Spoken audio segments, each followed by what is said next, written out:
આપણે રોજ જે જમીએ છીએ એની પાછળ એક આખી કહાણી છે, ખબર છે? એક લાંબી અને ખરેખર રસપ્રદ સફર. આ સફર પાકના ઉત્પાદન અને તેના વ્યવસ્થાપનની છે, જે ખેતરથી શરૂ થઈને સીધી આપણી થાળી સુધી પહોંચે છે. તો ચાલો આ સફરના દરેક પડાવને આપણે નજીકથી જાણીએ. એમ સમજો કે આપણી થાળીમાં પડેલો દરેક કોળિયો છે ને, એ સીધો ખેતર અને ખેડૂત સાથે જોડાયેલો છે.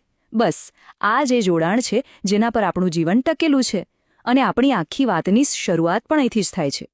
તો સવાલ એ છે કે આપણી થાળીમાં આ ભોજન આવે છે ક્યાંથી?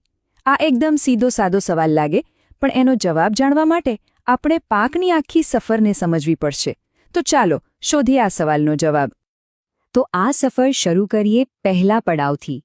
સૌથી પહેલાં તો એ સમજીએ કે આ પાક છે શું. જુઓ, વ્યાખ્યા તો બહુ સીધી છે. જ્યારે